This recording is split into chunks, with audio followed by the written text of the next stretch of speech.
क्योंकि सावधान, अगर आप खाली पेट है तो इस वीडियो को बिल्कुल मत देखना, क्योंकि हैदराबादी पनीर और राजस्थानी टिक्कड़ की रेसिपी देखकर आपकी भूख जो है बिल्कुल डबल होने वाली है। तो फ्रेंड्स, आज कुछ ऐसे ही कॉम्बिनेशन के साथ में हम अपनी रेसिपी लेकर आए हैं जिसमें है हैदराबादी पनीर और राजस्थान के टिक्कड़। तो आज आपको हैदराबाद की शाही नवाबी और राजस्थान की देसी रोटी का स्वाद मिलने वाला है। तो चलिए फ्रेंड्स, बिना देरी किए चलते हैं आज की रेसिपी की तरफ। तो देखिए कैसे बनी आज की हमारी ये स्पेशल थाली। तो इसके लिए सबसे पहले मैंने ले लिया है 400 ग्राम पनीर। पनीर में कोई कंजूसी नहीं करनी है। पनीर आपको मैंने 400 ग्राम लिया है, आपको जितना लगे उतना लेना है। मैं ये 5-6 लोगों के लिए थाली बना रही हूँ, तो मैंने 400 ग्राम पनीर लिया है। पनीर को बड़े बड़े टुकड़ों में और इस तरह से लंबा लंबा फिंगर साइज़ में हमें काटना है। ध्यान रहे, पनीर इसी तरह से काटना है हमें, वो जो छोटे छोटे टुकड़े होते हैं वो नहीं काटना है। इस रेसिपी का असली स्वाद और असली रंगत, असली लुक इसी तरह काटने पे मिलेगा। तो पनीर को इस तरह से काट लीजिए। फिर लेंगे हम एक पैन मैंने लोहे का लिया है, क्योंकि आज की जो सब्ज़ी है वो टेस्ट के साथ में हेल्दी भी होने वाली है। तो मैंने यहाँ पे लोहे का पैन लिया है, आपके पास जो भी हो वो ले सकते हो। अब लिया है यहाँ पे थोड़ा सा बटर, और बटर को सिक्योर करने के लिए, बटर हमारा जले नहीं, इसके लिए हमने डाला है इसमें थोड़ा सा तेल के गर्म होने तक और बटर के मेल्ट होने तक हम इसे गर्म कर लेंगे। फिर एक के बाद एक पनीर के टुकड़े हम इस पैन में अरेंज करेंगे। इस तरह से रखेंगे कि सारे पनीर के टुकड़े एक साथ इसमें आ जाए। तो सभी को हम डाल देंगे पनीर को 1 बाय 1 इस तरह से। फिर गैस की फ्लेम को रखना है हमें हाई। लो फ्लेम पे हमें पनीर को नहीं सेकना है। अगर हम लो फ्लेम पे पनीर को सेकेंगे तो पनीर चुई हो जाएगा और हार्ड हो जाएगा। तो ध्यान रहे, पनीर को हमें हाई फ्लेम पर ही सेकना है। तो आपने नोटिस किया होगा कि बहुत सी जगह या होटल रेस्टोरेंट में आप जाते हो तो पनीर को डीप फ्राई किया जाता है, लेकिन हम टेस्ट के साथ में हेल्दी पनीर बना रहे हैं, तो इसके लिए हमने बहुत कम तेल और घी का यूज़ करने वाले हैं। तो बिल्कुल कम तेल में हमें इस तरह से अलट पलट करके दोनों तरफ से इसे फ्राई नहीं करना, सेक लेना है इस तरह का गोल्डन ब्राउन होने तक। तो 1 मिनट में एक तरफ से सीखने में टाइम लगता है लगभग 2 से 3 मिनट का। जब एक तरफ से सीख जाए दूसरी तरफ से पलट के हमें उसी तरह ही सेक लेना है, और फिर इन्हें निकाल लेंगे हम एक अलग बर्तन में। अब दूसरा पैन यूज़ नहीं करेंगे और ना ही इसमें हम घी और बटर डालेंगे। जितना सा भी घी बटर इसमें बच गया है उसी में हम डालेंगे इसमें 2 तेज़पत्ता, साथ में है 5 से 7 काली मिर्च, 2 लौंग है, थोड़ा सा जावित्री जायफल है और एक बड़ी इलायची है। सभी को डाल देंगे हम, और जो भी हमारे पास में इसमें घी था उसमें कुछ देर के लिए हम इन्हें सेक लेंगे। अब डालेंगे इसमें 15 से 20 कली लहसुन की, और 5 डालिए इसमें हमने तीखी वाली हरी मिर्च।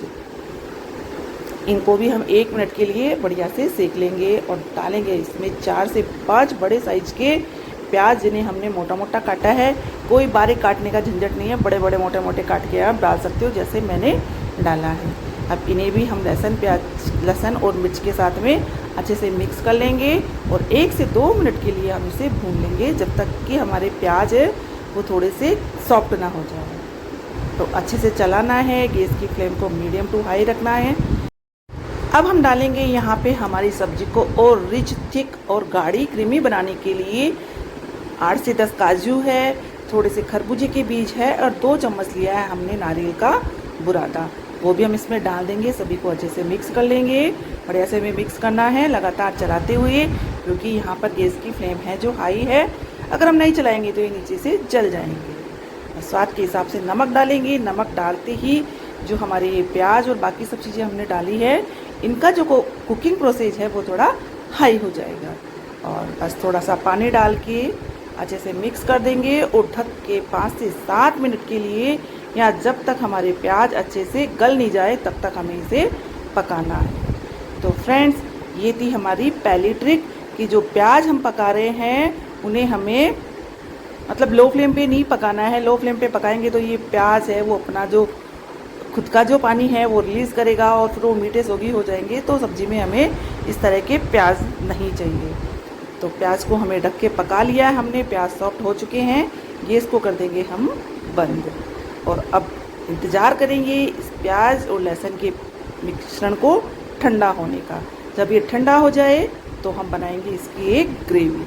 तो इसके लिए ले लिया है मैंने ढेर सारा पुदीना और ढेर सारा ले लिया है हरा धनिया। हरा धनिया हम डंठल के साथ में ही लेंगे, इससे इस सब्जी का जो टेस्ट है वो दोगुना हो जाएगा। तो बहुत सारी मात्रा में हमने धनिया और पुदीना ले लिया है। अब जो पकाए हुए प्याज और लहसुन हरी मिर्च थी, साथ में मैंने ये तेज़ पत्ता था, इसको भी मैंने बाहर नहीं निकाला है, ग्रेवी के अंदर ही मैंने इसको ले लिया है।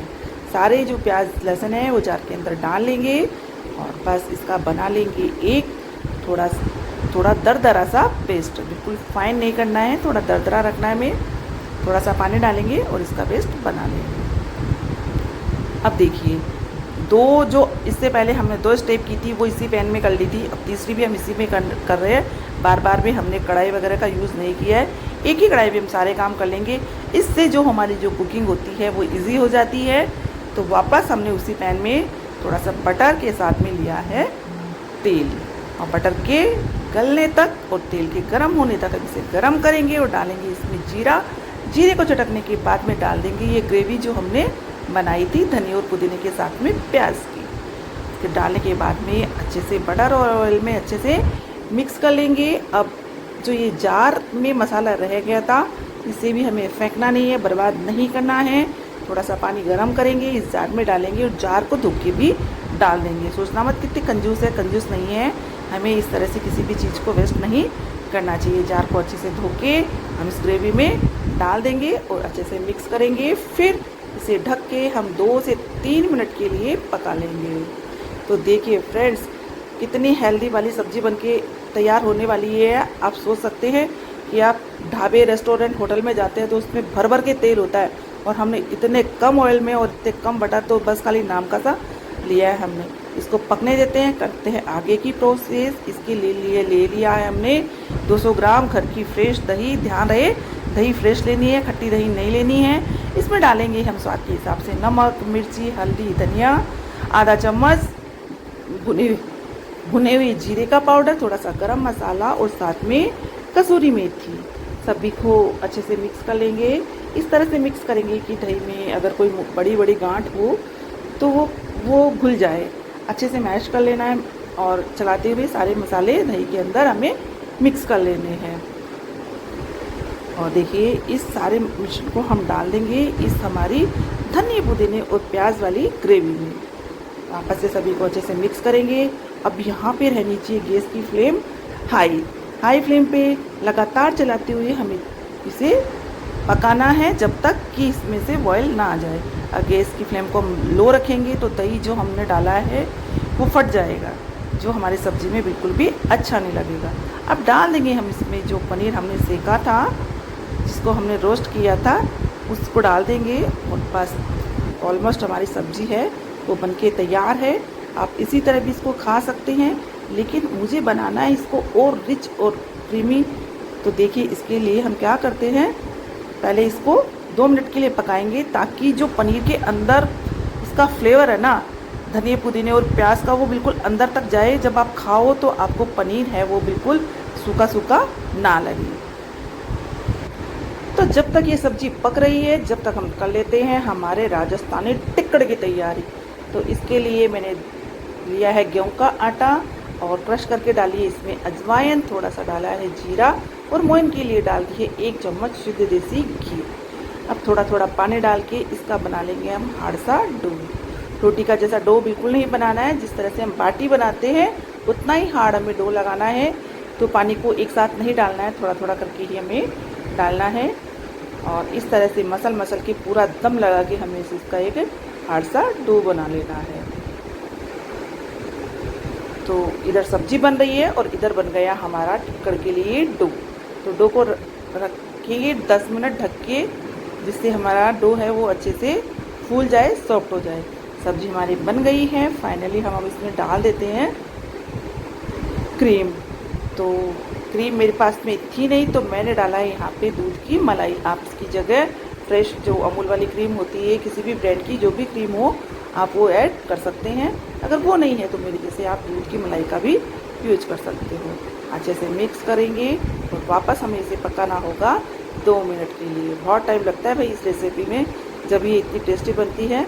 तो आप ध्यान देना, बस टाइम भी बहुत सारा लगा है लेकिन मेहनत बहुत कम हुई है, क्योंकि हमने बार बार में बर्तनों को चेंज नहीं किया है। इसके लिए ये बर्तन लो और उसके लिए वो बर्तन लो, सारी की सारी प्रोसेस हमने एक ही बर्तन में कर ली है। तो सब्जी तो इस तरह से हमारी हो गई थी तैयार। और अब मैं सीख लेती हूँ टिक्कड़। तो बस टिक्कड़ बेलने हमें, टिक्कड़ बेलने में मोटे मोटे, बिल्कुल रोटी की जैसे बिल्कुल पतले नहीं बेलने हैं, रोटी से लगभग 3 से 4 गुना मोटे हमें टिक्कड़ बेलने हैं, बड़े बड़े लोई लेनी है। और यहाँ पे मैं मिट्टी का तवा यूज़ कर रही हूँ। अब आप मिट्टी का तवा लेने बाज़ार मत ले जाना, आपके पास भी जो भी हो, लोहे का हो या कोई भी हो, आप वो भी तवा यूज़ कर सकते हैं। मेरे पास में मिट्टी का था और मुझे मिट्टी की तवे की सूंधी सूंधी खुशबू चाहिए थी, तो मैंने मिट्टी के तवे का यूज़ किया है। और बस जिस तरह से आप नॉर्मल रोटी सेकते हैं वैसे ही रोटी सेक लेनी है।